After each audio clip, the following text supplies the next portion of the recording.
दोस्तों, जब भी स्कूलों के एडमिशन्स के नए सत्र चालू होते हैं तो बच्चों से ज़्यादा माता पिता परेशान होते हैं। वजह है प्राइवेट स्कूलों की मनमानी फीस बढ़ोतरी। दोस्तों, कुछ सालों में लगभग प्राइवेट स्कूलों ने 20% से 40% तक फीस को बढ़ा दिया है, वो भी बिना किसी पारदर्शिता के। दोस्तों, हर साल नए ड्रेस कोड, नए फॉर्म, वही स्कूलों के नए सेट, वही किताबों के नए सेट और वही फीस बढ़ोतरी। आखिर ये दोस्तों कब रुकेंगे? दोस्तों, हम ग्राउंड पर गए और हमने रूरल एरियाज के लगभग प्राइवेट स्कूलों को देखा जहां पर लेबर क्लास और लोअर मिडिल क्लास भारी संख्या में रहता है। दोस्तों, हम जिन स्कूलों में गए और उनकी फीस को देखा तो कहीं ना कहीं मुझे लगा कि ये वीडियो आपके सामने जरूर लाना चाहिए। दोस्तों, ग्राउंड रिपोर्ट के कुछ अंश आप ये देख सकते हैं। दोस्तों, आ रहा था कि जो प्राइवेट स्कूल्स हैं उसमें फीस की जो बढ़ोतरी है वो मनमानी तरीके से चल रही है। तो हमें ग्राउंड पर आकर, क्योंकि हम लोग का जो सेमेस्टर एंड हो चुका है, तो हम लोगों ने सोचा क्यों ना ग्राउंड पर चल कर देखते हैं कि इन स्कूलों में वाकई में फीस बढ़ोतरी हो रही है कि नहीं। तो हमने चुना ग्रामीण क्षेत्रों का स्कूल जो कि प्राइवेट स्कूल है, क्योंकि लेबर क्लास और लोअर मिडिल क्लास यही रहते हैं ज़्यादातर मामले में। तो हम लोग गए वहाँ 4th क्लास के, जैसे मैंने फीस का जिक्र किया तो इंक्लूडिंग ट्रांसपोर्ट उन्होंने हमें 26,000 रुपये बताया, यानी लगभग 2200-2300 रुपये एक लेबर क्लास के बच्चे को पढ़ने के लिए यहाँ देना पड़ेगा। वहीं 9th के लिए 34,000 फीस थे इंक्लूडिंग ट्रांसपोर्ट, जो कि लगभग हो जाते हैं 2500 से 2800 हर महीने। यानी एक लोअर मिडिल क्लास और एक लेबर क्लास के लड़कियों को पढ़ने के लिए यहाँ पे 2800 से 3,000 रुपये खर्चे करने होंगे, क्योंकि एक लेबर क्लास एक दिन में मात्र 400 रुपये कमा पा रहा है। तो दोस्तों, आप सोच सकते हैं कि लेबर क्लास का लड़का यहाँ पढ़ पाएगा कि नहीं। इसी सिलसिले में हम लोग यहाँ एक स्कूल में आए। स्कूल का नाम हम इसलिए नहीं ले रहे हैं कि स्कूल को ना लगे कि हम लोग पर्सनली कोई दुश्मनी उनसे ले रहे हैं, इसलिए हम लोग स्कूल का नाम नहीं ले रहे हैं।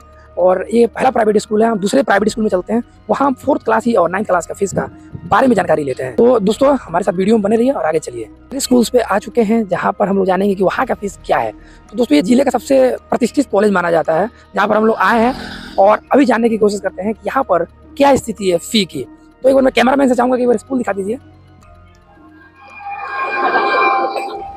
तो आइए चलते हैं स्कूल के अंदर, क्योंकि स्कूल के अंदर कैमरा अलाउ नहीं होगा।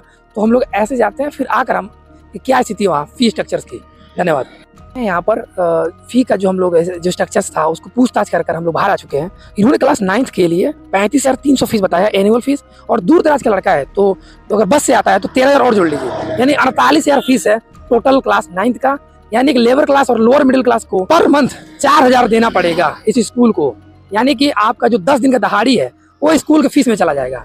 सेम वैसे ही क्लास 4 में आपका लड़का है तो वैसे ही 32,000 फीस है, यानी कि लगभग 3,000 मंथली इसमें भी चला जाएगा आपका।